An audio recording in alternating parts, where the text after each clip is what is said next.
simplifying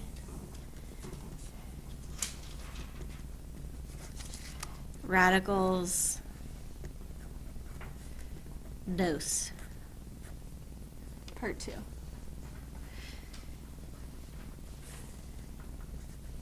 We've done simplifying radicals in 6.2.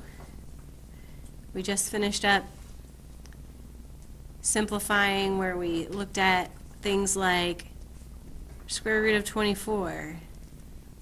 And we could break that down into its perfect square factors. We could write that as radical 4 radical 6, which is 2 radical 6. Or the other method was the jailbreak method. So maybe you thought of 12 and 2 first as factors. And then you simplify. And whenever we have a pair, that pair breaks out of jail. Jail being the radical symbol. So this comes out as a 2, and the 3 times 2 is left underneath as a 6. So write 2 different ways. Whichever way you feel more comfortable, you get the same answer. Now, when we're doing the square root, there's a phantom 2 here. Okay? This is the phantom 2.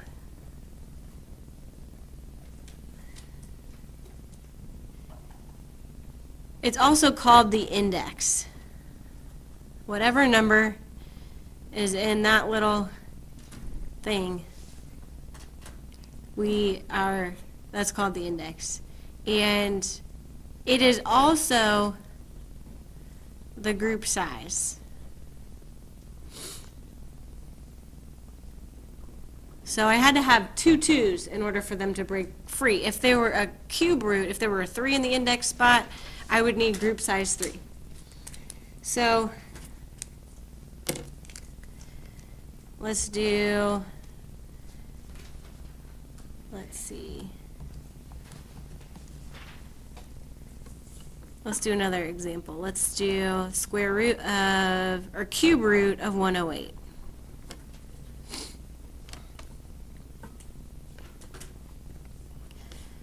So I could break that down, 2 and 54, and then 6 and 9, 2 and 3, 3 and 3. So since my group size is 3, that's my index, I have to find triplets now to break out of jail.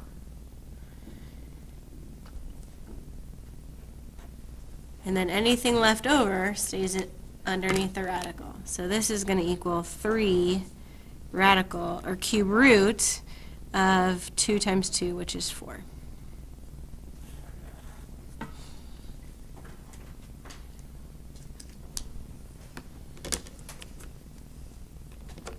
All right. Pretty straightforward, huh? Just looking for group sizes. So the other thing that we're going to be looking at today, in addition to higher indices, is having variables underneath the radical. So for instance, the square root of x squared. Again, we've got like that phantom 2 there.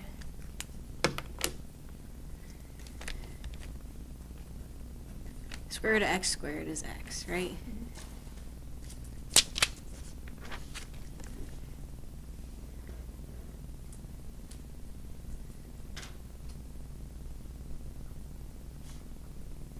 Square root of x cubed could be written as, we could write x cubed as x squared times x. Right? Remember, when we multiply variables, we add their exponents. So that's how I got the 2 and the 1. I chose x squared because that is a multiple of my index. So that means the x breaks free, and I have one x left underneath.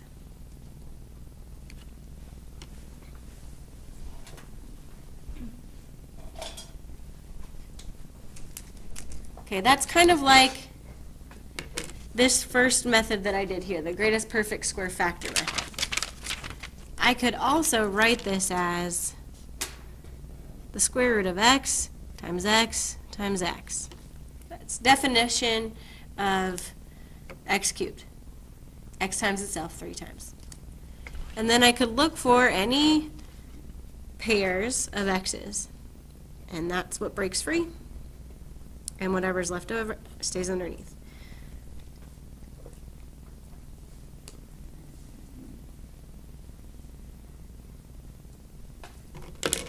Next, we have square root of x to the 4th.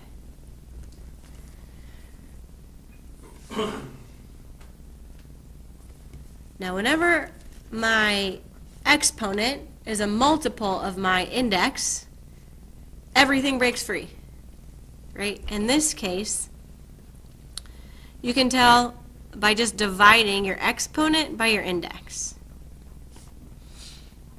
So we get x squared. So square root of x to the 4th is x squared.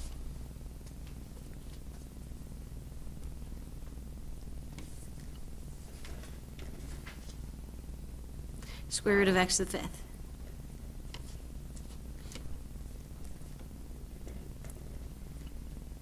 So I could write that as x to the 4th, right? We already know x to the 4th, everything breaks free, times a leftover x to the 1st. Square root of x to the 4th, that's x squared, with an x left underneath.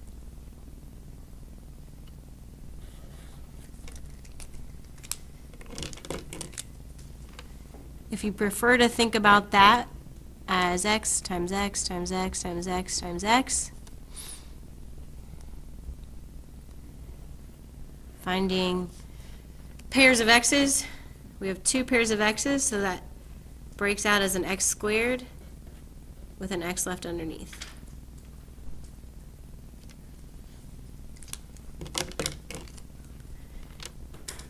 Square root of x to the 6th.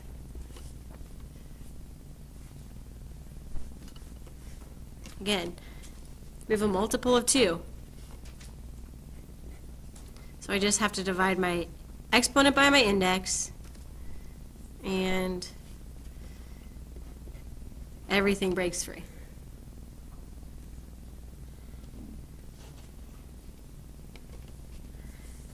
Let's look at another example.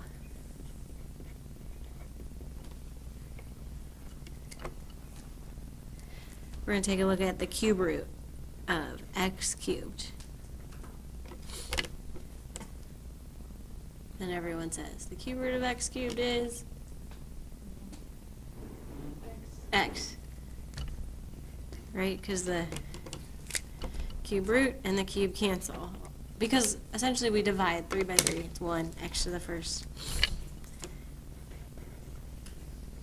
Cube root of x to the 4th. Could write that as x to the 3rd times x. I always forget my index in there. Don't forget your index. The x cubed breaks free with 1 left underneath.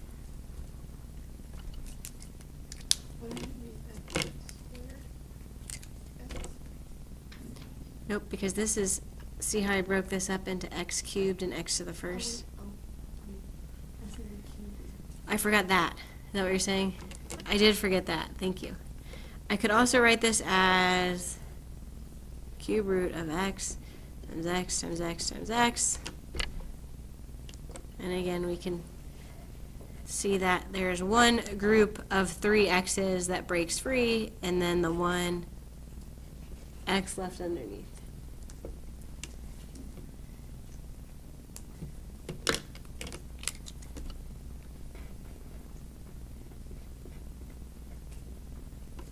Cube root of x to the 5th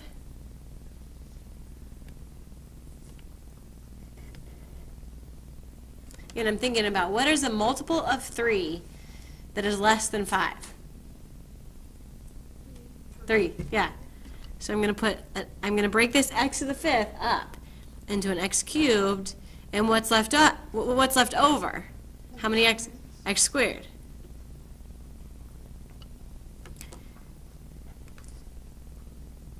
So that's going to be an x times the cube root of x squared.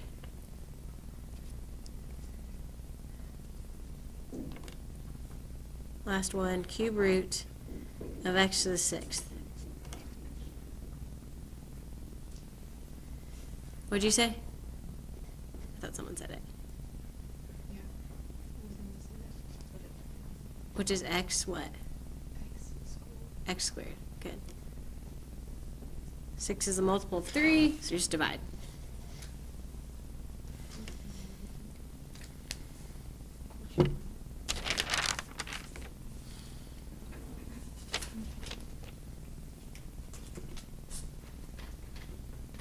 Do you want steps? Does that help you? Yeah. Okay, we'll throw some steps in to follow. Steps. So the first step is identify the index.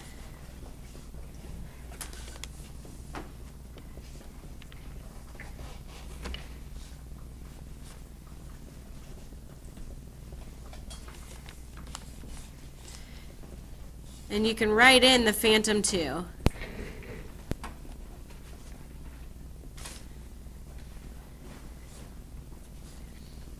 We all know what that means, right? Whenever we have a square root, when there isn't a number in the index spot, it's 2. Second step is we're going to break up the variable.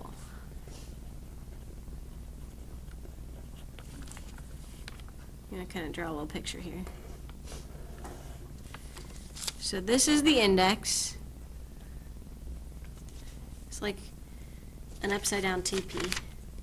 The index is there, and we're going to break up the variable into an exponent that is a multiple of the index times x with whatever is left over when you subtract this multiple from the index. You got the leftovers.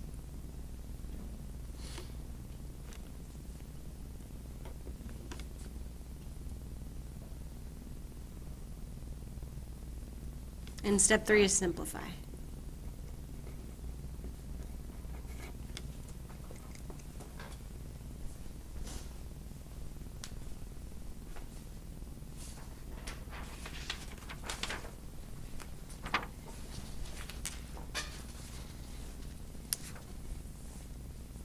All right, so I am going to do a couple of examples from your worksheet here.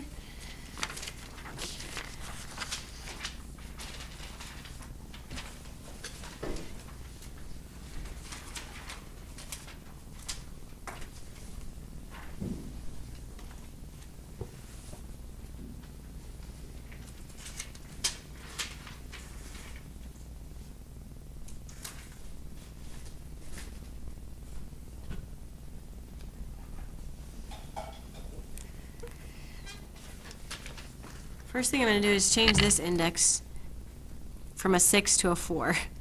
Typo, sorry about that. And then I'm going to separate this into 2 parts. The 4th root of 320 times the 4th root of p to the 4th.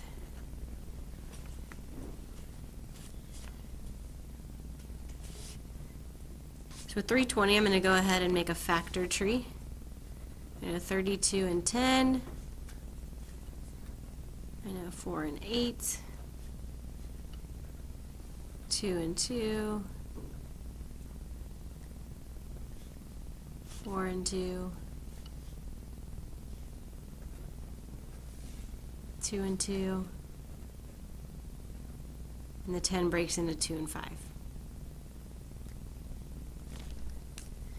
thinking about that index. The index is a 4, so I need to find groups of size 4. So you see 4 2s. These 4 2s break out as 2. Everything left over, I'm going to leave room for my variable here. Everything left over gets multiplied together. So 2 times 2 is 4 times 5 is 20. So that takes care of this first part. And then the 4th root of p to the 4th, everyone said, is p.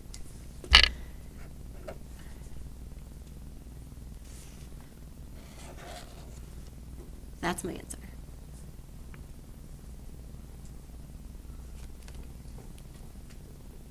Number 3.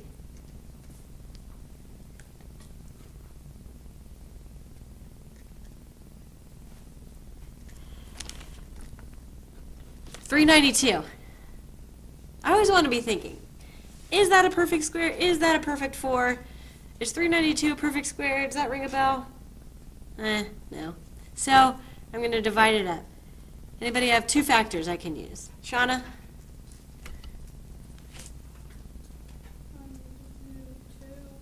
Uh-huh. I like that. And oh, I like 196. That reminds me of a perfect square. Yes, 14. So again, my index here is 2 since there's no number there, the phantom 2. I kind of forgot to do my very first step, which was break this into the square root of 392 times the square root of k squared. A pair of 14s breaks free. Leave room for my variable. What's left underneath? Just a 2? And the square root of k squared is k. So just a k on the outside.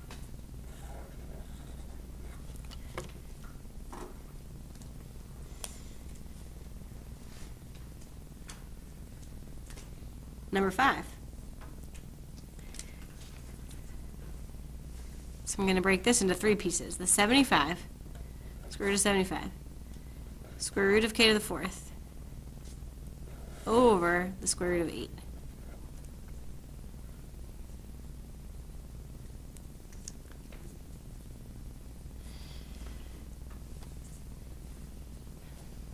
Next, we simplify each part. So we simplify the square root of 75, and of course I like to do that off to the side so I can kind of keep things in line over here. Square root of 75. I can break that into what? 25 and 3. 5 breaks into, 25 breaks into 5 times 5. The pair of 5s breaks free. The 3 is left over. So this square root of 5 becomes 5, or square root of 75 becomes 5. I'm going to leave room for my variable. 3 is left underneath. Square root of k to the 4th. Remember, that's an index of 2. K squared, good. Over square root of 8. Now I got to simplify that part. Square root of 8 over here, but we've seen this a lot of times by now. So you might start to not have to do your work on that one and just remember that the square root of 8 is square root 2 radical 2. So that's what my denominator becomes, 2 radical 2.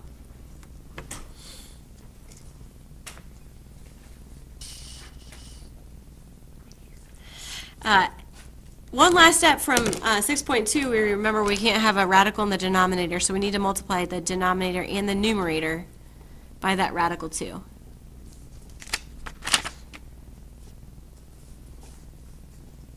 So I'm going to have 5k squared radical 6. So this pair of radical 2's makes a 2. So we have 2 times 2, which is 4.